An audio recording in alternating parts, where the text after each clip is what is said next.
Manchester United won their first Women's FA Cup trophy in style as they comfortably beat first-time finalists Tottenham Hotspur at Wembley Stadium. England international Ella Toone scored a stunning goal on the stroke of halftime and Spurs never recovered, with Rachel Williams and Lucia Garcia extending United's lead after the break. It was a second successive final appearance for United, but they shrugged off last year's disappointing defeat by Chelsea to pick up a first major women's trophy. Having received a personal message before kickoff from Sir Jim Ratcliffe, chairman of Ineos, who have a minority shareholding in Manchester United, this is a significant piece of silverware which kickstarts a new era for the club. Mark Skinner's side played with confidence from the start and imposed their dominance on set pieces, missing several chances, before Toone eventually produced an unstoppable strike. Clutching the badge on her shirt and sprinting back to celebrate in front of family watching on in the stands, United Academy graduate Toone capped off a fairy-tale afternoon in London. Former Spurs forward Williams, 36, played her part and now has her hands on the trophy 12 years after glory with Birmingham City in 2012, the last time a club outside of the Women's Super League's current top three had won the competition before this season. But it was Garcia's ruthless double in the second half that put United out of sight, and Tottenham, who have shown immense progress in manager Robert Vilaham's first season, were always second best.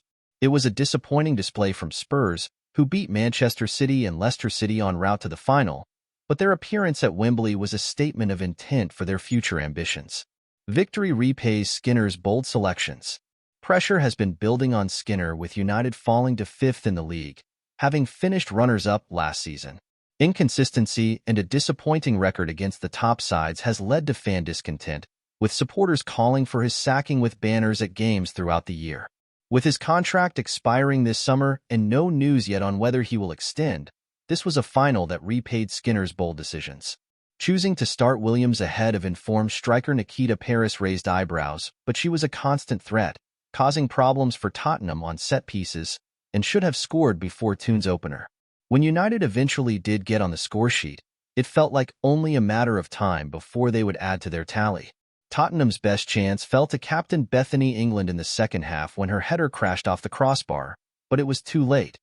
United had already found their groove and made it 4-0 minutes later.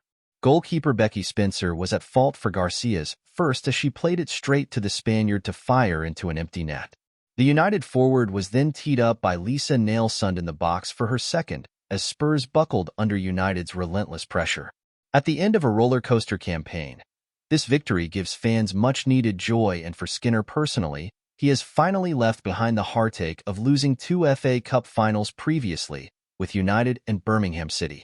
Vilaham was a subdued figure at full-time but said this week no matter the result he would be filled with pride, as his side defied the odds and reached their first Wembley showpiece. United's players sprinted across to celebrate with their fans at full-time, posing for photos while the trophy stage was being set up nearby. At the other end of the pitch, Vilaham led his players over to Tottenham's end to thank their supporters, while Linus's striker England was among those being consoled by staff members. This was a painful experience for Spurs, after a season filled with so many highs, but their progress had accelerated at a rate which caught many by surprise. Playing exciting, free-flowing, and often risky football under Vilaham, they have risen up the rankings in the WSL table, a far cry from the relegation battle they found themselves in last season. And while they were beaten by the better side at Wembley, they will head home to the other side of London having tasted what competition among women's football's elite feels like. They have already created history and are hungry for more.